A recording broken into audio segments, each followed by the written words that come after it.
Today we have 7 of the best brakes currently on the market. We're going to determine which brake is the best brake for you to use. For our first test, we're going to use a sled to measure the recoil reduction each of the brakes provide. Our test rig today is my current 3-gun rifle setup. It uses a 16-inch stretch precision barrel with an intermediate gas system, a titanium carrier, and a JP silent capture spring. This should mimic some of the competition rifles many of you guys have. The first brake we have in our test is the Apollo Max by Ultradyne. This brake weighs in at 5.4 ounces, is 3.6 inches long, and 1 inch in diameter. This brake has 4 aggressive ports that face rearward and 2 ports at the very end of the muzzle brake that face upwards. This is our heaviest and longest brake in the test, and it retails for $149.99. Next, we have the Precision Armament Hypertap. This brake weighs in at 3.17 ounces, has an overall length of 2.5 inches, and is 7/8 in diameter. This brake features 4 aggressive rearward-facing baffles and attaches using a timing nut, which eliminates the need for crush washers or shims. This brake retails for $179.95 and is our most expensive brake in the test. Next, we have the newly released Stoner CNC Hollywood muzzle brake. This brake weighs in at 5.17 ounces, has an overall length of 2.9 inches, and a diameter of 1 inch. This brake attaches using a timing nut similar to the Hypertap muzzle brake. It also features 4 aggressive rearward-facing ports and retails for $139.95. Our fourth contender is another Precision Armament muzzle brake. This is the M4-72 muzzle brake. This brake weighs in at 2.68 ounces, has an overall length of 2.25 inches, and a diameter of 7/8. Several years ago, this was one of the best performing muzzle brakes on the market. This brake attaches with crush washers or shims and retails for $89.99. Next, we have the Lantac USA Dragon. This brake was a popular 3-gun brake several years ago. It weighs in at 3.17 ounces, has an overall length of 2.5 inches, and a 7/8 inch diameter. This brake features 3 side ports and has 4 holes up top. This brake attaches using the traditional methods of crush washers or shims and retails for $144.95.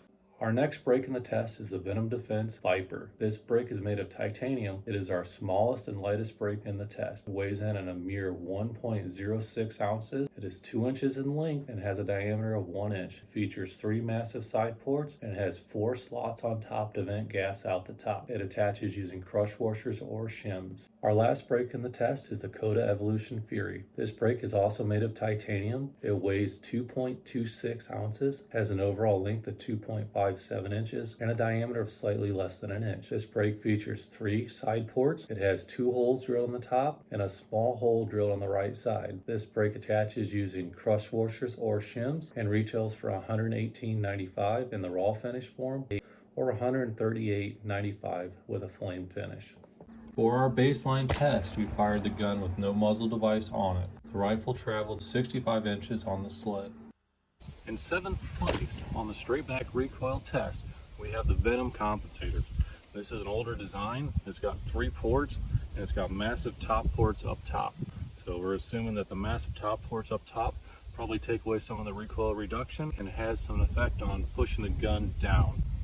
In 6th place, we have the Dragon. Similar to the Venom, it's 3 ports. It also has 4 top ports to help direct gas upwards to control upward movement. The ports aren't quite as aggressive as the Venom, so this may translate into better recoil reduction rearward. In 5th place, we have the Coda Fury. Coda Fury is a titanium compensator. It's got 3 ports that are slightly angled forward and 2 top ports. So the Coda Fury had approximately 70% recoil reduction. In 4th place, we have the Precision Armament M4-72. In previous tests done several years ago, the M4-72 was one of the top performing comps. It had approximately 77% recoil reduction. So this is where the comps start separating themselves. Higher performing comps have baffles that are angled slightly backward. In 3rd place, we have the Precision Armament Hypertap. It produced a recoil reduction of 80.9%. This is a big step up from the M4-72. The angles on the baffles are slightly rearward facing, and it has 4 ports that will direct a little more concussion towards the shooter. However, you get a substantial increase in recoil reduction. In 2nd place, we have the Apollo Ultradyne Max. This comp slightly edged out the Hypertap with a recoil reduction of 81.5%. It's got 4 ports angled backwards and 2 ports on the very end that are angled upwards. It's 1 inch diameter and it's one of the heavier comps in the test. However, the recoil reduction was also one of the best. In first place in our recoil reduction test is the Stoner Hollywood compensator. This comp produced an average recoil reduction of 83.5%. Similar to the Ultradyne and the Hypertap, it has 4 ports with a slightly rearward facing angle on them. This graph shows the recoil reduction of each muzzle brake. The higher the number, the better the performance. In 7th place with a recoil reduction of 67.6%, we have the Venom Defense Viper. In 6th place with a recoil reduction of 67.9%, we have the Lantac USA Dragon.